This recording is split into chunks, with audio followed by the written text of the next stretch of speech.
So what is creatine? Creatine is a compound made of amino acids that helps your body generate energy very, very quickly. And so where do we find creatine? So there are two main regions of the body that we find it in. 95% is found in skeletal muscle, and then another 5% are stored or produced, whatever you want to call it, in the brain. So it's a naturally occurring thing. It's not a chemical compound that's external from the body. Both. So we make about 1 to 2 grams in our liver and then a little bit in our pancreas. And then an average person takes in about 1 to 2 grams again through their diet. And so where are we getting this from our diet? Is it from meat products, things like that, or? Yes, meat. Meat. Meat and fish. Okay. And so do we need to therefore supplement it, or do we produce enough and eat enough through our diet? So basically research has found that the average person only has a saturation of 60 to 80% naturally, and that includes the amount that the body produces by itself, and then also the amount that it takes in through the diet. So basically, naturally, of how we live day-to-day life, we don't use the full potential. So if the full potential is 10 grams, that's saturation point, we will roughly have 6 to 8 grams, for example. Yeah. And so therefore, that is why so many people are supplementing creatine now. Is that right? Yes. And so creatine comes in many, many different forms, but the main one that we tend to see is creatine monohydrate, right? And so if we were to use creatine monohydrate, we would be able to fully saturate our muscles with creatine. Yes, or at least heighten it. So obviously it depends on what your baseline is, but supplementation will help you get either to full saturation or closer to saturation. And so why would I want full saturation? What benefits might I get from fully saturating my muscles with creatine through supplementation? There are basically a lot of performance enhancing benefits to it. So one is just strength and power. Just coming back to what creatine is, it helps your body produce energy really, really quickly, which means that you fatigue less quickly. In a set, imagine you're doing dumbbell shoulder presses, you're going heavy, and it just provides you that extra power that might help you push through another rep or two because of that added energy. So from a performance perspective, it might increase your 1 rep maximum, your 5 rep maximus, whatever it is. And then it can also help you build muscle. So there are several ways how, and researchers are not really sure which one of those is the most important, but all of them kind of play a little bit of a role. So one is the higher volume that you can get through the energy provided. So because you can now push yourself to, let's say, 7 reps instead of 6 on the shoulder press, if you do that over 3 sets, that's already 3 reps more. And now imagine you do that or a similar exercise 3 times a week, then you already got like 9 extra repetitions. So volume-wise, that then grows more muscle. Another one is that it apparently activates muscle building pathways.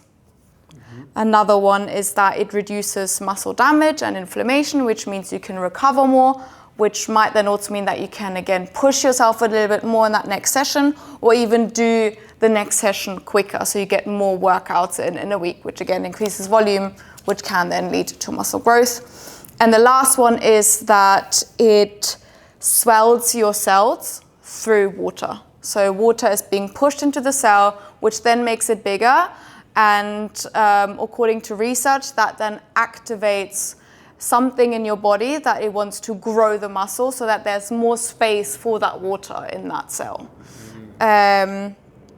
And yeah, it's been shown time and times again that this effect can actually be pretty strong in beginners, especially. So several have looked at a time duration of about 6 to 12 weeks. And on average, they've gained between 1.2 to 2.2 kilograms of muscle mass. Now that is for absolute beginners. There are not that many studies that have looked at intermediate lifters or advanced lifters. Just what you can refer, it's probably lower, but effects will be there. So that's, what was it, 1.2 to? 1.2 to 2.2 kilogram. There are even some studies that go as high as saying 2.5 kilograms of muscle and added. They've gained that muscle over 12 weeks? They've looked at different ranges, 6 to 12 weeks. And is that amount more than if they hadn't have taken it, or is it just that's the amount they've seen with creatine? That's the amount they've seen with creatine. Right. So it's important for us to state that just because you're going to start taking creatine now, don't expect 1 to 2 kilos of muscle built in the next 12 weeks. Yeah. And so to that point, what are the actual tangible expectations perhaps somebody can have? Because I'm not going to take creatine now and then in a week's time all of a sudden double my bench press, or all of a sudden I get to rep 8 and I can feel the creatine kick in and then I can get that extra rep. It doesn't work in that exact way, does it? It's a little bit more stealthy in the way it works. Yes, but it can need you to do an extra rep. Yes, but you wouldn't. Kick in. No, you wouldn't know whether that's just you being really strong that day or if it's the creatine. Yeah, it's not like I'm getting to rep 8 and all of a sudden creatine kicks in and then I can feel the creatine seething through my veins as I get the extra rep. What you might feel is a little bit less fatigued in workouts because of that added energy. Throughout the duration of the workout? Yes. Okay, interesting. And so what would be a realistic expectation for somebody who just started taking creatine, for example? Let's say they're an intermediate lifter. Will they see the same benefits as beginners, or has that not been researched as much?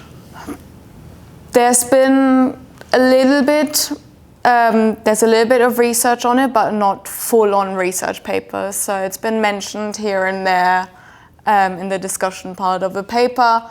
And it seems like the results are a little bit less, just because how muscle building in general works, right? Beginners gain a lot more muscle immediately just because it requires a lot less of an input to get the output, whereas for intermediates, where your muscles are, or your strength is closer to your overall potential that you can achieve, it takes longer to build even more muscle. And that's going to be the same with creatine as well.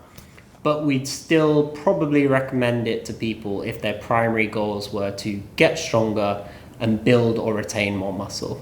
Yes, just because it gets you that added energy. It's been studied so many times and it's been shown time and time again that it does enhance performance, that it does lead to a little bit of muscle mass.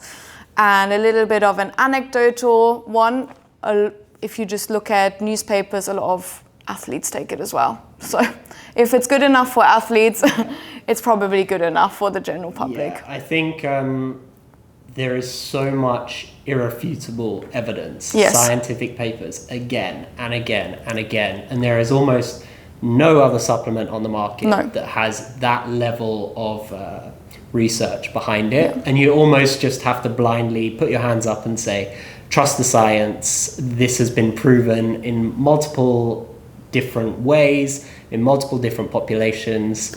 And I think the important thing is it's also not a particularly expensive supplement. No.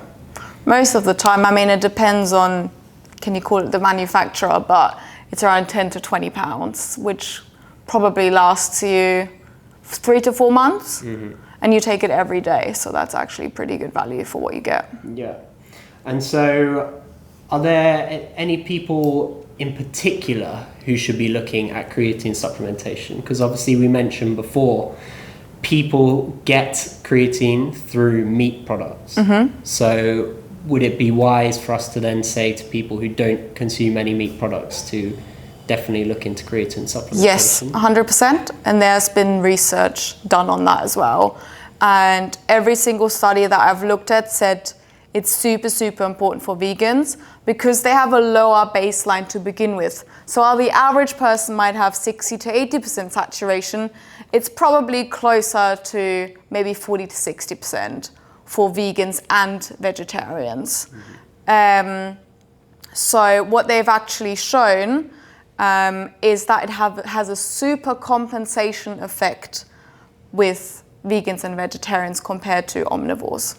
So that meaning because they've been so deprived of it for a period of time, yes. As soon as they get the extra creatine in their system, they feel the benefits more than a meat eater might. Yeah, exactly. But one thing to look out for is that if you want to take creatine through capsules, don't do the gelatin capsules because they are not vegan friendly. Right. And are there any other populations that it might be worth recommending creatine to more, or is it just men that should take it? Is it just women that should take it? Older, younger populations?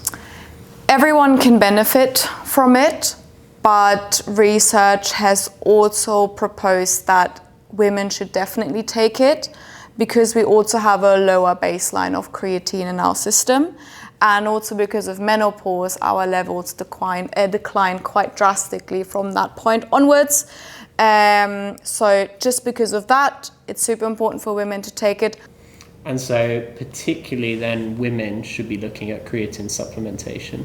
Yes. And then also if we consider the women, but particularly older women, who are going to be more likely to suffer from muscle atrophy, they're more likely to be losing muscle, should definitely be the ones prioritizing creatine supplementation more than any other group. Yes. And then throw in veganism. If you're an older vegan lady, please just buy a tub of it. Yeah, I mean, it can't hurt. And that's the thing about creatine that also even researchers say time and time again. They're like, it might not be world changing, but there's nearly no side effects to it. They've only really been shown benefits, although, they're more on the smaller side than the bigger side. So there's actually no drawback to taking it. Yeah, I think that's a really important thing as well, because anytime you're thinking about supplementation, you've got to weigh up the cost benefit, right? And so if there is a negative cost to taking it, potentially, that's really important to consider. But in this case, the costs are low from a financial perspective, low from a commitment perspective, insofar you don't have to take a lot or very frequently. And it's also low from a side effect perspective. Yeah. And then on the other side of that column, you've got the benefits, which seemingly outweigh the benefits of almost any other supplement. Plus, we haven't even looked at all of the benefits because we've only looked at the performance-based one. There's more and more research now done on the brain. Well, yeah, so I wanted to get into that because that is a particularly hot topic as of sort of right now in 2025, is the cognitive benefits of creatine. And so when we say cognitive, we're talking about things like memory, we're talking about things like mood potentially. I know you've looked into the research a little bit more in depth, so do you want to run us through what you found? So research is still in its infancy. So there's not been done that many studies. They all show very positive effects, but I would take it a little bit with caution, just because while the performance benefits are so widely known because they've been studied for over 35 years now, this has only really been researched for the last 5, maybe 10 years. So the research that I'm basically going to talk about now is quite conclusive, but there's not been long-term studies done on it. And so one thing that they found is that there's a small to moderate benefit on memory tasks after taking creatine, and especially tasks that require rapid recall of new information. And then another one, which I thought was really interesting, is that also when you're sleep deprived, creatine can help for you to then have faster thinking. Right, so it's going to offset the potential negative benefits of sleep deprivation then? I wouldn't call it offset, but they've basically tested people after about, 24 to 36 hours of sleep deprivation They've then put them through various cognitive tests, and the ones that have taken creatine have done less mistakes than the ones who didn't. Right.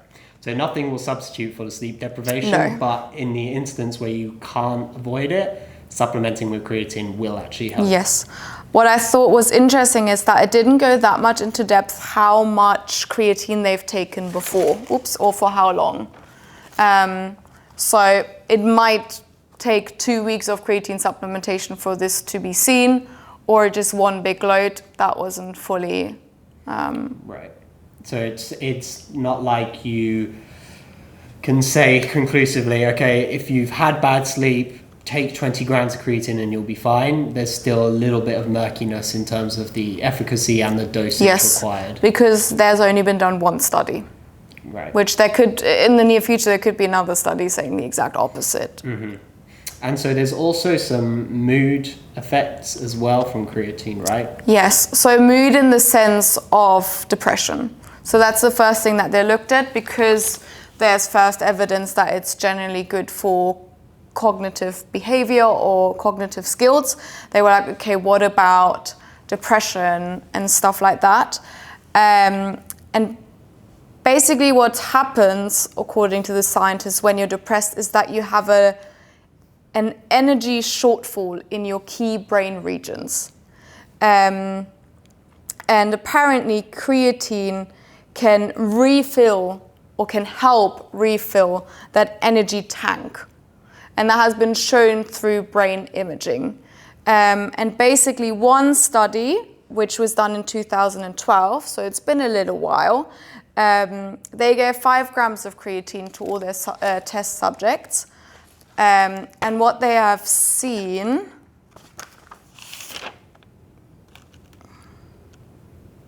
great, I lost it. Okay, so in a study from 2012, they gave 5 grams of creatine to all their participants. So they before scanned the brain to see how the depression's doing, psychological tests as well. And then they've given creatine, and after that dosage for several weeks, they've apparently seen clinically meaningful reduction in depression in these people. Wow. So a bit of a super supplement then. As of now, it looks like it, but there hasn't actually been done that much further studies on it. Yeah, I think that's really important to reiterate, because people get very excited when they see new literature like this come out, and then inevitably a lot of people, a lot of experts start talking about it, but we got to approach it with caution, to your point, because there's 35 years of literature supporting the muscle building strength aspects of creatine. This is really, really new information. And so whilst it's great and really promising, let's not get too excited about it. We'll keep an eye on it, and hopefully we'll continue to see those trends going forward. But I mean, there are trends that are positive. Right. But until you can be fully conclusive about it, it's probably going to be another 10 to 15 years. And if we loop back as well to say, well, there's no harm to us taking this supplement. And so if this new research is looking promising in the way that it is, then why not? If you have the disposable income, add it to your routine. Especially because the performance ones are definitely there. So the cognitive ones are just the cherry on the cake, basically. You cannot lose from taking creatine. Because to that point, there are a lot of myths surrounding creatine, right? Yep. There's a lot of people.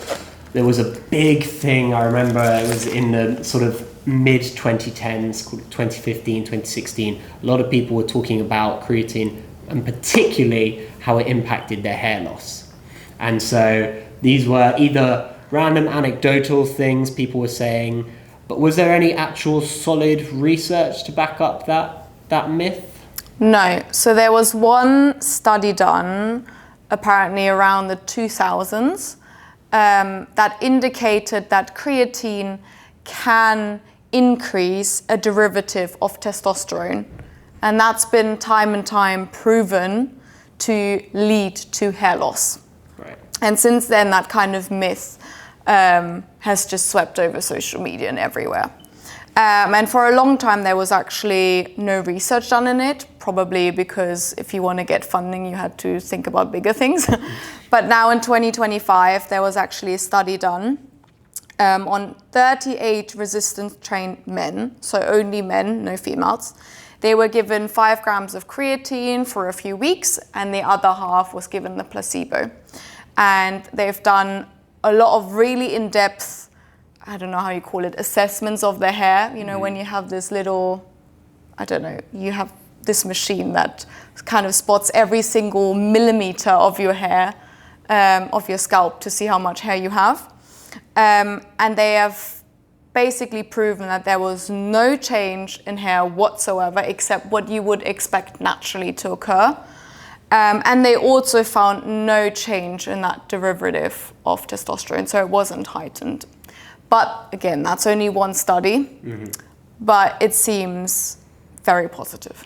And you mentioned before that heightened testosterone, because of the initial study where they saw the increase in that testosterone derivative, there might have been some complications because of the sample they had was full of bodybuilders and things like that, who might have been using PEDs that will have affected these things as well.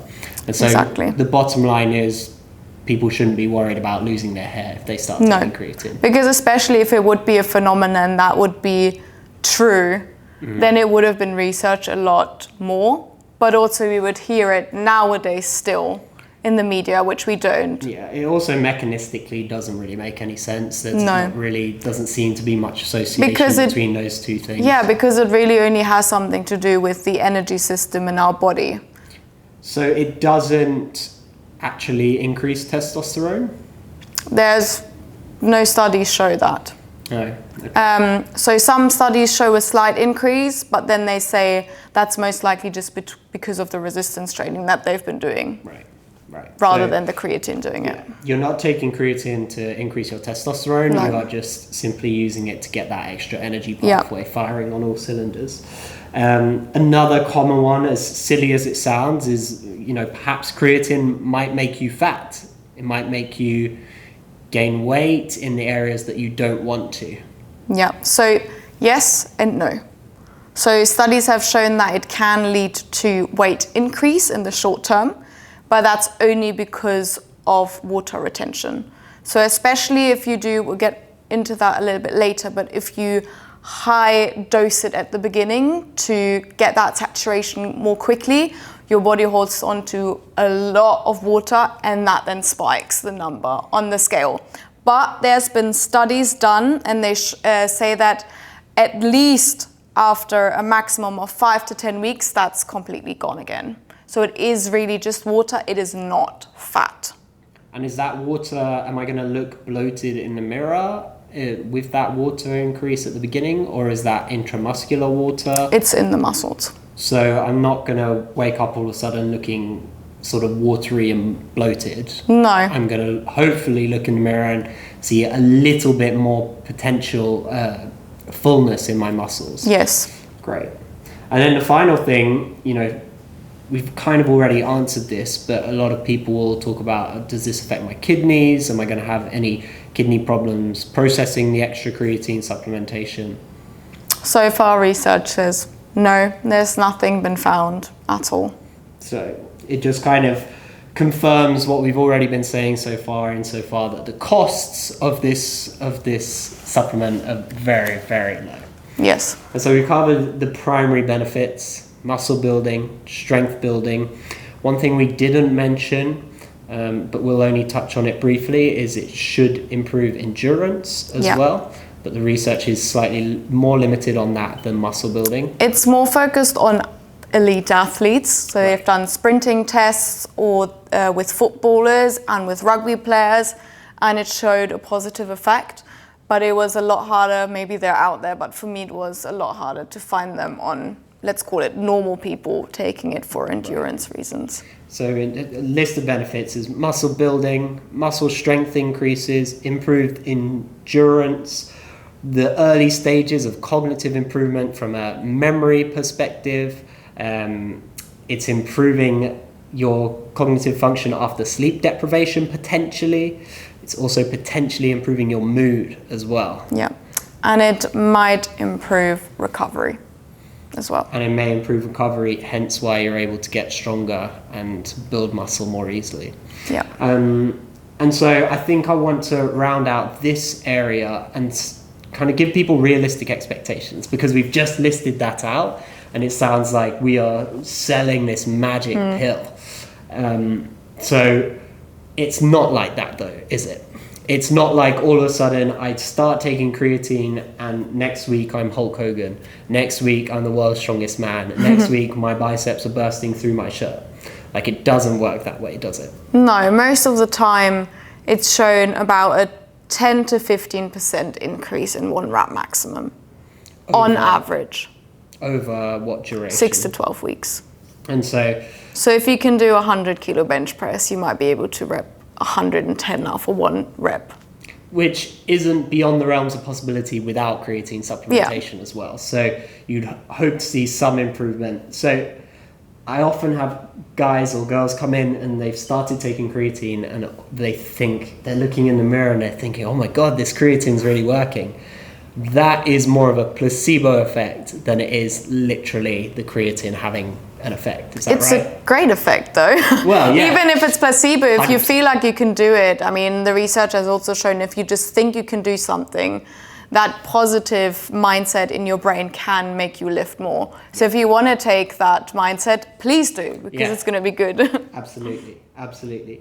And so now we should get into the dosages. How should people take it? What type should they be taking? So let's start there. Is there a specific type of creatine? Because there's so many brands out there that will have like a patented formula, Crea Pure, or all these different micronized creatine, all these different fancy words around the word creatine. I would just say stick with monohydrate. 2 reasons. First of all, it's when they've done tests comparing it to other blends or other forms of creatine, monohydrate has just been the best. But also that's just the one that all the research is based on. So when they do the research on the performance enhancing benefits or anything else, they are using creatine monohydrate. Yeah, I think that's the bottom line. And you'll usually get a pretty hefty markup if you start paying for these patented formulas of different types of creatine. Especially just be wary with anything supplement-wise that tells you now you can get 5 times more gains or more quickly. Most of the time they're bullshit. Or if not, then there's something else in it which you might not even want to take. Yeah, to your point, just to echo that, every single study has used regular creatine monohydrate. Yeah. And so then it just goes to choosing a reputable brand. We won't recommend any here, but just go with brands that you've heard of, brands that are sort of top of the market. Generally speaking, they will be better than a random one you find on Temu or a random Instagram ad you've been peddled.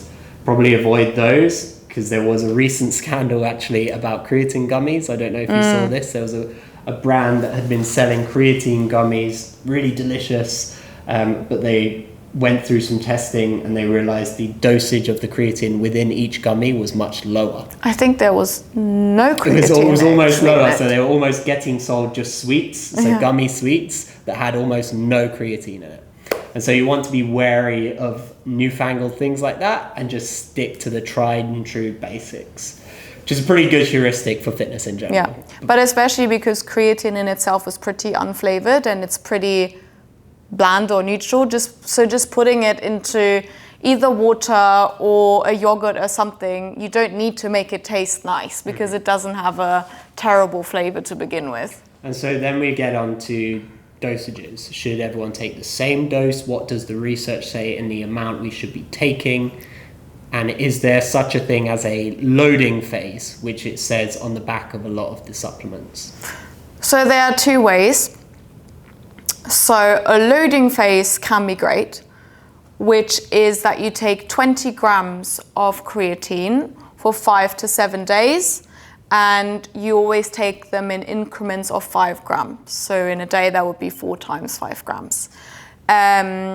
The strength of that is that you achieve saturation more quickly. So you might get bigger, like faster results by doing that. So if I load, I'll go from 60 to 80% to, let's say, 90 to 100% in the space of those 5 to 7 days. Yes, yeah. And if I don't load?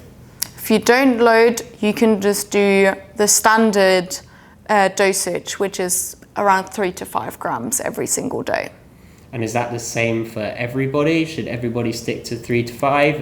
If you're bigger, is there a case where you should maybe take more? They haven't looked at it yet. No. So most of them look at 3 to 5 grams. Some studies do it with 3 grams. Some studies say to 5 grams, but also because of the different sample sizes, the different tests that they put you through, you can't really compare it. And I'd say, so what do you expect for full saturation taking 3 to 5 grams per day? Are we looking at sort of like a 30-day period, a 50-day period? Do we know that information yet? No, because they can't really look at if it's fully saturated through like proper tests. Right. So it's more an estimate. So the long and short is, if you do the loading phase, you'll get to saturation quicker and you should yield the benefits more quickly. Yeah. But if you don't feel like taking creatine 4 times a day in those first 5 to 7 days, you can just take 3 to 5 grams every single day. Yeah. And at some point you will reach full saturation and you'll start to yield those benefits. Exactly. One little drawback that might come from the loading phase is because you'd ramp it up so quickly is that this water retention is more pronounced, which might lead to a more quicker spike on the scale. So that's one thing. If you really don't want that, just stick with the normal dosage. Yeah, and then just to make it absolutely clear, after loading phase, you just go into 3 to 5 grams every single day. Yeah. And you can take that, so most of the time creatine will come in either a capsule or it will come in a powder. And so the way you would take the creatine in the powder, you can mix it up in some water, but as Alina alluded to earlier, what we'll often do is if you're having oats, if you're having yogurt, anything like that, you can just throw it in there. It's tastes of nothing. Yeah. You might add a tiny bit of a grainy taste to something, but it's really easy to consume and add to any of your regular protein shakes. Yeah. So should we be taking this first thing in the morning, before training, maybe after my workout, before I go to bed? Is there any research looking into the timing? So most research says it's not really important when you take it, especially because you take it on a daily basis. There's been one study that shows that it might be a little bit more effective pre or post workout, but again, that's only one study. So if you want to be super, super careful, take it before or after the workout, but it probably doesn't matter. Right, yeah, that makes sense.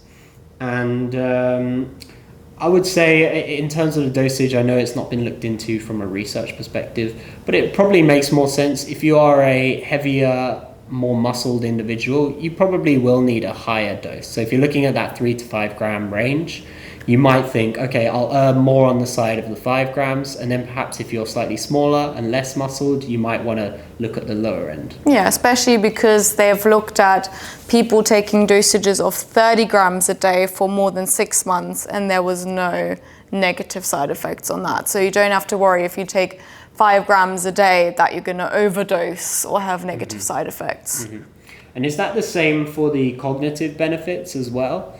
Or should the dosages be higher if you're trying to yield the cognitive benefits?